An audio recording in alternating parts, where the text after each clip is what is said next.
오늘 우리에게 주신 하나님의 말씀은 사도행전 27장 13절부터 26절 말씀입니다. 사도행전 27장 13절부터 26절 말씀입니다. 다 함께 한 목소리로 읽도록 하겠습니다.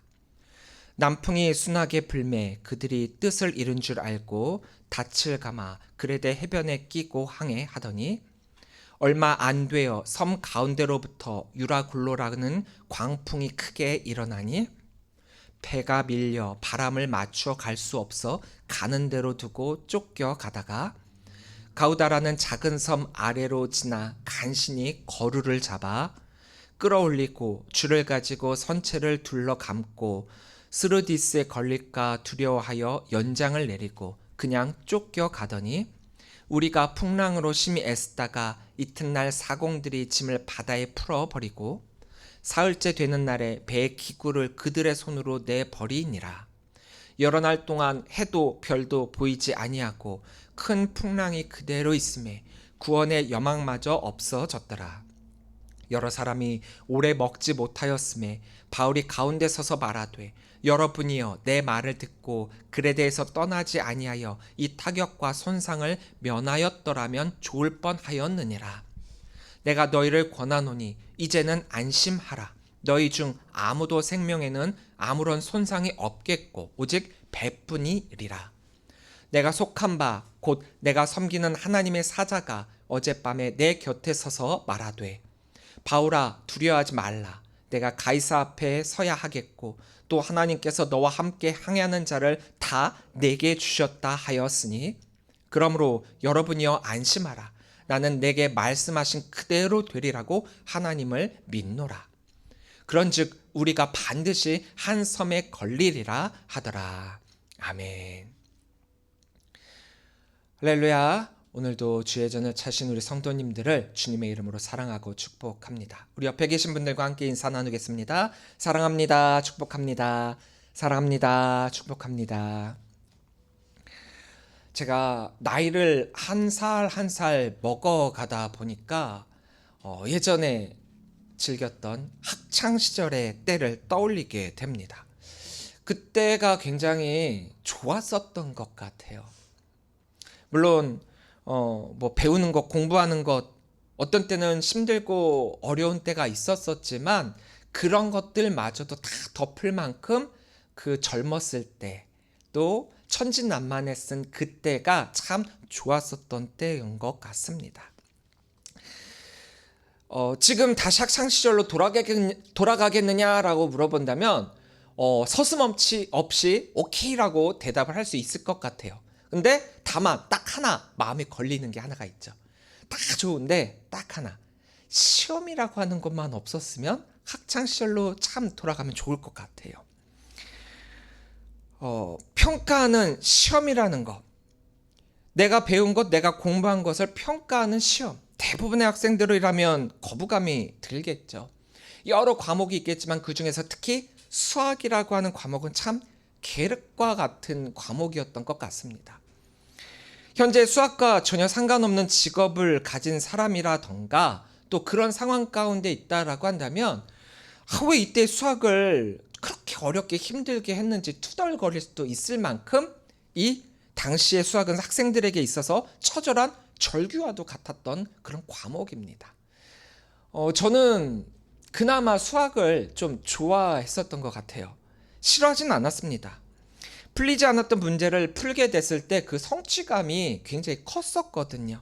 그래서 수학 문제를 참 많이 풀었던 때입니다. 뭐 지금에야 뭐 주관식, 특히 뭐 서술형, 논술형으로 문제의 그 푸는 과정을 쓰는 게 아주 당연한 때가 되었지만 제가 학창 시절에는 이런 서술형 문제는 거의 없었어요.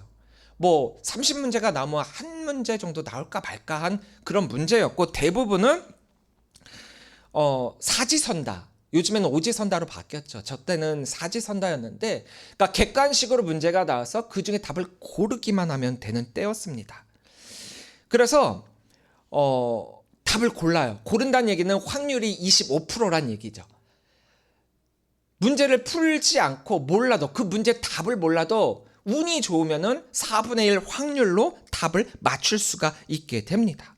모르니까 틀리면 어쩔 수 없고 어차피 틀릴 거 찍어서 맞으면 아싸 땡 잡았다 라고 하면서 기뻐하게 되죠. 그래서 그 당시의 시험은 그 사람의 지식 수준을 평가하는 것임과 동시에 자신의 운을 시험하는 것이기도 했었어요. 찍으니까요. 찍어서 맞으면 점수가 올라가니까요. 공부를 어떻게 했느냐 과정도 중요하긴 했지만 어떻게 보면은 그 당시는 그렇게 중요하지 않았던 것 같아요. 결과가 중요했죠. 어떤 결과? 내가 몇 점을 받았느냐. 그래서 우리가 시험을 보고 나면은요 시험 공부를 어떻게 했느냐는 크게 관심을 두지 않아요. 너 몇 점 받았냐? 너 몇 등 했느냐? 부모님도 그렇고 우리의 관심도 줄곧 거기에 있었습니다. 우리는 지난번 설교를 통해서 우리에게 주어진 사명을 감당하기 위해서는 세상의 지혜로가 아니라 세상을 사는 지혜로 살아가야 한다라고 함께 나눴습니다. 세상을 사는 지혜는 세상을 잘 이용하는 것이 아니라 하나님의 기준으로 사는 것이다 라고 했어요. 나를 살리시기 위한 하나님의 그 지혜, 그것이 우리가 이 세상을 살아갈 지혜가 된다라고 했습니다. 우리가 하나님의 지혜를 가지고 이 세상을 살아간다라고 하더라도 우리 앞에는 항상 문제라는 것이 자리를 잡고 우리를 기다리고 있어요. 문제 없는 삶은 없다라는 것이죠. 문제는 우리의 삶과 아주 밀접한 관계를 가지고 그 문제를 주고 있으니 우리의 삶은 어쩌면 참 문제가 많은 삶이기도 합니다. 그런데 중요한 것은 이 문제가 과연 우리 삶의 장애물이 되고 있는가? 아니면 이 우리 문제를 통하여서 우리의 삶을 변화시키고 더 좋게 만드는 밑거름이 되고 있는가? 이게 중요하다라는 거예요. 문제가 있으면 그 문제는 해결하면 되죠. 분명 우리 앞에 주어진 모든 문제는 우리가 결코 감당하지 못할 것이 없다라고 했습니다. 만약 우리가 감당하지 못할 만큼의 것이 우리들에게 주어지게 된다면 하나님께서 친히 그것을 헤쳐나갈 수 있는 길을 열어주신다라고 했어요. 사람이 감당할 시험 밖에는 너희가 당한 것이 없나니 오직 하나님은 미쁘사 너희가 감당하지 못할 시험 당함을 허락하지 아니하시고 시험 당할 즈음에 또한 피할 길을 내사 너희로 능히 감당하게 하시느니라. 자, 결론입니다. 우리는 문제를 늘 달고 살아요. 하지만 그 문제를 문제로 볼 필요가 없습니다.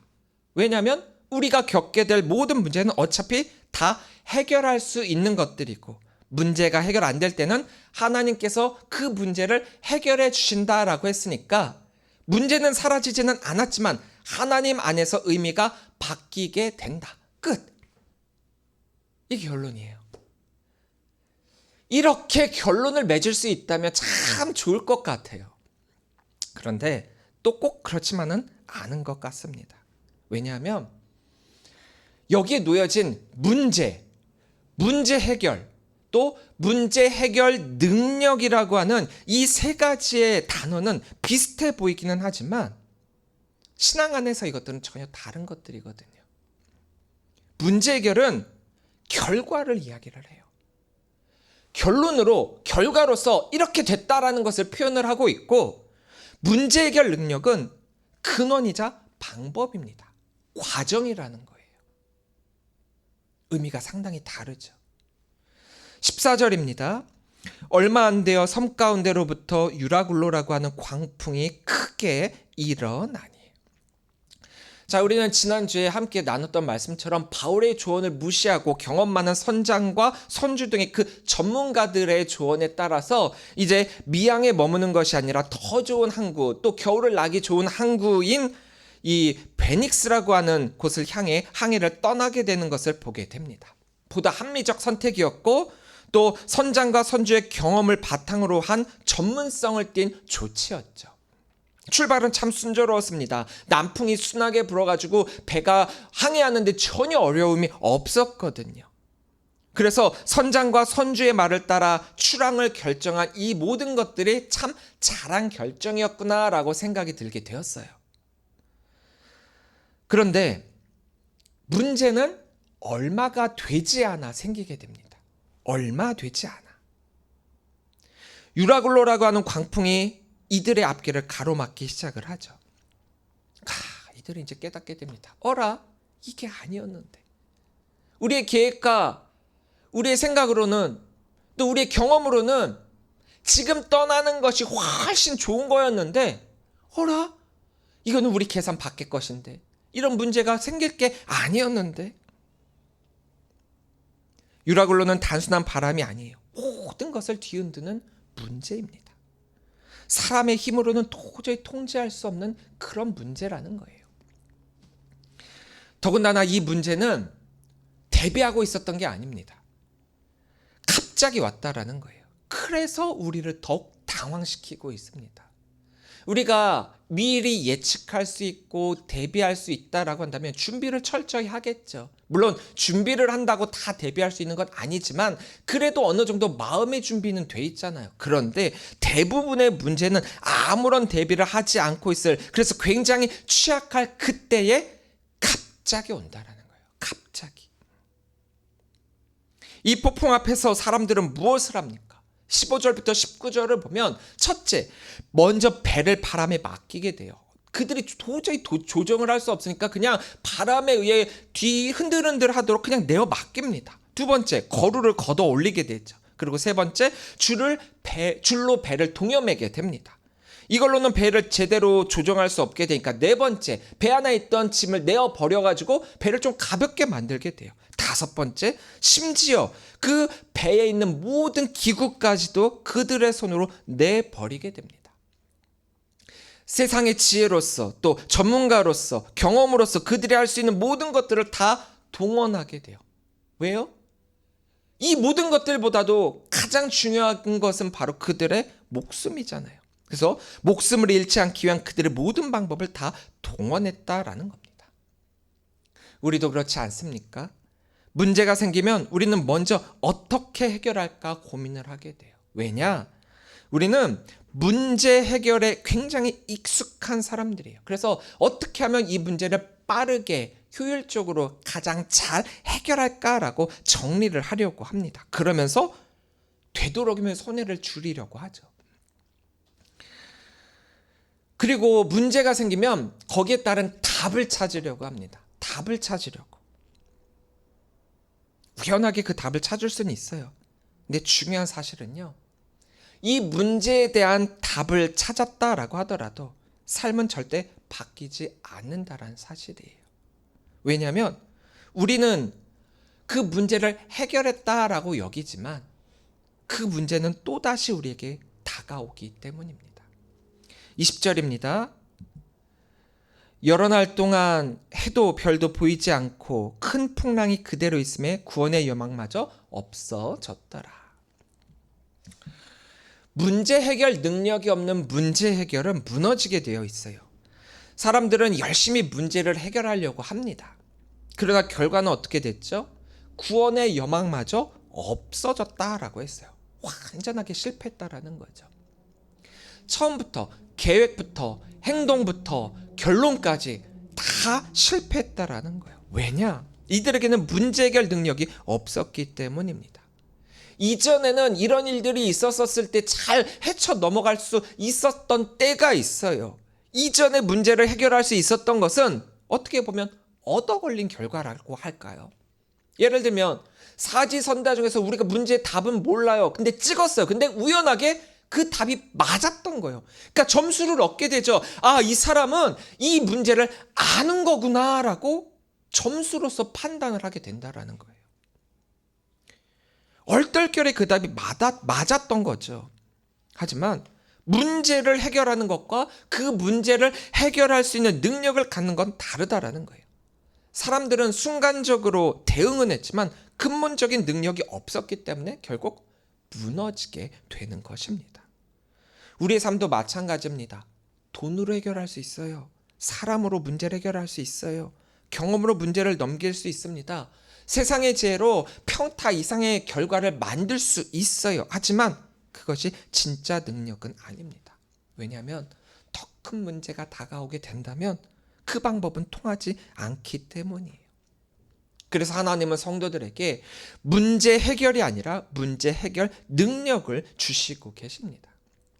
때로는 우리가 해결할 수 있는 상황이 아니거나 혹은 하나님께서 직접 해결해 주시는 것이 더 나은 때가 있다면, 그래서 하나님이 직접적으로 움직이시기도 하셨었지만 성경을 잘 살펴보면 이 방법이, 하나님이 직접적으로 움직인 이 방법은 극히 드물어요. 초반에는 많았죠. 초반에는 하나님이 직접 개입하신 것들이 많았어요. 그래서 우리는 이렇게 얘기하죠. 구약은 하나님께서 직접 개입하신 그런 시대, 신약 시대는 예수님이 개입하신 시대, 그리고 신약 이후 오늘을 살아가는 이때는 성령님께서 역사하시는 시대. 기적이 일어나기도 합니다. 하지만 그 초신적인 그런 기적도 일어나긴 하지만 대부분 하나님의 방법은 간접적으로 일어나고 있어요. 간접적으로. 사실 편하고 좋은 방법은 모든 것을 하나님이 다 해주시는 거예요. 하나님이 말씀하시고 하나님이 손가락 하나만 탁 튕기면 모든 문제가 다 해결되니까요. 하지만 그랬을 때 결과가 어땠습니까? 참 아쉽게도요, 하나님의 선한 의도로 우리를 향한 직접적인 개입이 사실 우리 인간들에게 그닥 좋은 결과를 만든 적이 별로 없어요. 예를 들어 볼까요? 출애굽 때 이스라엘을 한번 살펴보겠습니다. 하나님의 지혜와 능력과 방법으로 그들은 출애굽을 했습니다. 하나님의 말씀에 따라 가나안으로 나아가요. 수많은 문제가 그들 앞에 있었었지만 하나님께서 그들의 모든 문제를 해결해 주셨고, 그랬기 때문에 그들은 하나님만을 섬기는 듯 보였습니다. 근데 결론은 뭐였죠? 그냥 중간 과정 그냥 다 떼고 한번 결론만 얘기해 볼게요. 그렇게 했어요. 어떻게 됐죠? 이스라엘은 망했습니다. 선민이라고 하는 이스라엘, 하나님의 능력이 발해지고 그 어떤 이방 나라도 탑 못할 그런 나라였었는데, 하나님의 능력이 그들을 다스리고 있었다라고 한다면 결코 다른 이방 나라가 넘볼 수 없었던 그런 나라였는데 망했어요. 멸망했어요.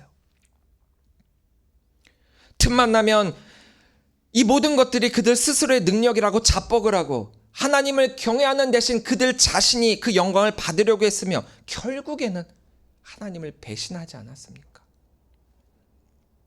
선민 이스라엘인 그들이 말입니다. 그들의 필요에 따라 물고기 잡아주고 먹이고 입히고 배부르게 하고 평안히 누릴 수 있도록 해줬더니만 그들에게서 돌아온 것은 감사가 아니라 불평과 원망과 도리어 물에 빠진 사람 건져줬더니 보따리 내놓으라는 식의 반응이었어요. 직접적으로 하나님의 능력 보여줬더니, 직접적으로 그들을 구해줬더니 이런 반응을 보였다라는 거예요.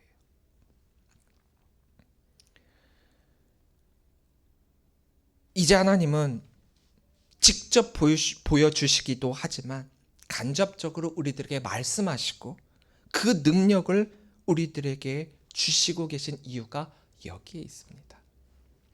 우리 인간들은 참 쉽게 뭔가가 일어나면 너무 쉽게 잃어버려요. 힘들고 어렵게 얻고 또 내가 그 안에서 정말 열심으로 마음을 다했다라고 한다면 결코 잊어버리지 않습니다. 하나님께서 우리들에게 그 능력, 문제 해결 능력을 주시는 이유 역시도 바로 여기에 있다라는 거예요. 24절입니다. 바울아, 두려워하지 말라. 내가 가이사 앞에 서야 하겠고 또 하나님께서 너와 함께 항해하는 자를 다 내게 주셨다 하였으니. 모든 것이 다 끝난 것 같은 이때 하나님께서 말씀하시죠. 두려워하지 말라. 이 장면을 잘 보시기 바랍니다. 하나님이 바울에게 두려워하지 말라라고 하는 그 순간 하나님의 역사가 일어나서 폭풍을 즉시 멈춰주신 것이 아니라 대신 말씀하셨어요. 두려워하지 말라. 두려워하지 말라. 왜입니까? 하나님은 문제 하나를 직접 해결해 주시기보다 우리에게 그 문제를 이길 수 있는 능력을 주시기 때문입니다. 만약 이 문제가 객관식에서 얻어 걸린 정답을 선택한 것처럼 너무나도 쉽게 문제가 해결됐다라고 한다면 그거 보라고, 내 말이 맞지 않았냐고, 내 경험과 내 능력과 내 판단에 따라 이것은 당연하게 해결될 것이라고 봤지 않냐, 이게 내 능력이다라고 그렇게 여기게 될 거라는 거예요. 25절입니다. 그러므로 여러분이여 안심하라. 나는 내게 말씀하신 그대로 되리라고 하나님을 믿노라. 바울은 고백하죠. 하나님께서 나에게 말씀하신 그대로 될 것을 나는 믿노라. 이 고백이 뜻하는 게 뭐냐? 바로 바울에게는 문제 해결 능력이 생겼다라는 거예요. 폭풍은 그대로입니다. 유라굴로는 아직도 강력합니다. 배는 파손할 위기 그대로예요. 상황은 변하지 않았습니다. 그런데 바울은 흔들리지 않았어요. 이것이 능력이라는 거예요. 아니 이게 무슨 능력입니까? 근데 여러분 생각해 보세요. 이런 난장판 같은 이런 어려운 가운데 하나님을 붙들고 하나님을 믿을 수 있는 마음을 가진다라는 것, 믿음을 소유한다라고 하는 것, 흔들리지 않는 믿음, 이런 담대함을 가진다라고 하는 것 굉장히 어려워요. 여러분들 지금 평안하니까 뭐 그때 되면 나도 할 수 있을 것 같은데 아니에요. 안 됩니다. 참 대단한 거예요. 이런 목숨의 경각에 달린 위급한 이러한 상황 가운데서도 이런 담대함을 가질 수 있었던 이 바울, 이게 바로 능력이에요. 문제 해결 능력은 어디서 오는 거냐? 첫째, 나는 하나님께 속한 자라는 정체성에서 오고 있습니다. 23절입니다. 내가 속한 바, 곧 내가 섬기는 하나님의 사자가 어젯밤에 내 곁에 서서 말하되. 그러니까 바울은요, 자기가 어디 누구에게 속해 있는지를 분명하게 알고 있었다라는 거예요. 나는 하나님께 속한 자다라고 하는 자기 정체성이 분명했다라는 거예요. 내가 하나님께 속해 있다면 우리 앞에 놓여진 문제는 결코 문제가 되지 않는다. 우리가 아까 읽은 고린도전서 10장 13절에서 보다시피 하나님께 속한 자는 결코 문제로 넘어질 수 없기 때문이에요. 두 번째, 하나님의 말씀을 붙잡는 데서 오고 있습니다. 내게 말씀하신 그대로 되리라. 바울은 하나님께서 이미 하신 이 말씀, 바울의 생명뿐만 아니라 바울과 함께하는 모든 이의 생명까지도 이와 함께 해주시겠다라고 하셨던 이 말씀을 그는 담대하게 믿었다라는 거예요. 능력은 환경에서 오지 않습니다. 말씀에서 옵니다. 말씀을 붙잡는 거기에서 옵니다. 그 말씀을 붙잡는 사람이 문제를 이길 수 있는 사람이라는 거예요. 하나님의 말씀은 이 세상의 그 어떤 보증보다도 보다 확실한 확증이 되고 있지 않습니까? 우리 인간들 말로는 보증은 잘못 써면 집안 망한다라고 하죠. 근데 하나님은 우리들에게 계속 보증을 서주시고 계세요. 두려워 말라. 걱정하지 말라. 담대하라. 하나님의 보증을 믿지 않는 것, 그것이야말로 나뿐만 아니라 내 주위의 사람들까지 모두 망하게 만드는 거예요. 셋째, 믿음으로 반응하는 데서 옵니다. 믿음은 단순한 감정이 아니라 결단이라는 거죠. 바울은 결단하죠. 나는 그 하나님을 믿노라. 이 선택이 문제 해결 능력이 되는 것입니다. 우리는 문제 해결 그 자체에 집중하여 그동안 과정을 건너뛴 채 잘못된 선택을 했던 적이 너무나도 많이 있어요. 이 세상을 내 맘대로 살다가 마지막에 세례받고 회개하여 천국 가면 되지 않냐? 혹은 내가 이 세상에서 죄를 지었어도 내가 돈을 주고 산 면죄부를 가지면 이 세상의 죄는 다 사해지게 된다라고 하는 이러한 어긋난 신앙과 이기심과 욕심으로 말미암아 중세 시대를 우리가 암흑시대다라고 말하고 있지 않습니까? 인간의 욕심이 종교를 이용한 거죠. 하나님을 이용한 거죠. 하나님께 진정한 회개와 죄사함을 받는 것이 아니라 결과에만 집착해서 그래 과정 다 필요 없어. 마지막에 내가 회개하고 구원받으면 돼. 그걸로 땡. 결과에만 집착해서 잘못된 문제 해결이 진짜다라고 착각하게 만들고 그래서 우리가 참된 신앙인으로 살아갈 수 없도록 만든다라는 거예요. 오늘날은 이런 것도 여기에 속할 수 있어요. 기도했다. 난 기도했어. 난 예배했어. 난 주일 지켰어. 내가 어떻게 기도했고 내가 어떻게 예배했고 내가 어떻게 주의를 지켰고, 그것보다 결과로만 말입니다. 문제 해결에만 집착하다 보면 문제 해결을 위한 수단과 방법을 가리지 않게 돼요. 결과만 집중해서 하나님의 뜻과는 무관한 방법으로 선택을 할 수도 있다라는 거죠. 문제 해결만 하는 사람은 어쩌면 상황은 굉장히 잘 판단을 합니다. 이거를 이렇게 하고 이렇게 하고 이렇게 하면 이런 결과가 나오겠구나. 그런데 자기가 생각한 상황이 오지 않으면 상황에 따라 흔들리기도 해요. 경험에 의존해서 방법을 찾기 때문에 그 방법이 통하지 않으면 무너진다라는 거예요. 문제 하나 해결하면 또 다른 문제가 그를 덮치니까. 그러나 문제 해결 능력이 있는 사람은 어떤 상황 가운데서도 중심이 흔들리지 않습니다. 내 영혼은 확정됐거든요. 어떤 상황 가운데서도 내 영혼은 확정되어 있거든요. 왜요? 하나님이 오늘 말씀하셨잖아요. 두려워하지 말아라. 겁내지 말아라. 바울은 이 힘든 가운데서도 하나님의 그 말씀을 믿었단 말이에요. 하나님의 해결사를 찾는 게 아니에요. 문제 해결의 전문가를 찾는 게 아닙니다. 그 어떤 문제가 있고 그 문제를 해결해야 하는데 그 문제를 어떻게 할 것인가? 그 문제 해결 능력을 어떻게 발휘할 것인가? 하나님은 우리를 문제 해결 능력 있는 사람으로 만드시고 계세요. 인간의 능력으로가 아니라 하나님의 능력으로 말입니다. 사랑하는 성도 여러분, 우리 삶에는 언제든지 유라굴로와 같은 폭풍이 찾아올 수 있어요. 예고 없이, 준비 없이, 틈도 없이 우리의 모든 것을 흔들어 놓을 문제들이 말입니다. 그러나 중요한 것은 이 폭풍이 나에게 왔냐 안 왔느냐가 아니라 그 폭풍 앞에서 나는 어떤 사람인가라는 거예요. 문제만 바라보는 사람은 무너집니다. 문제를 해결하려고만 하는 사람은 지쳐 쓰러집니다. 하지만 하나님이 주시는 문제 해결 능력을 가진 사람은 흔들리지 않습니다. 왜냐하면 그는 알기 때문이에요. 나는 하나님께 속한 자라는 것을. 하나님의 말씀은 반드시 이루어진다라는 것을. 그리고 그 말씀을 붙잡고 믿음으로 나아갈 때 하나님이 일하신다는 것을 말입니다. 하나님은 우리의 문제를 다 없애주시는 분이 아니라 우리를 그 문제에서 이길 수 있도록 만드는, 이길 수 있는 사람으로 만드시는 분이십니다. 그래서 때로는 폭풍이라고 하는 것을 우리 앞에 초자연적으로 멈춰주시는 것이 아니라, 기적적으로 멈춰주시는 것이 아니라 대신 말씀해 주세요.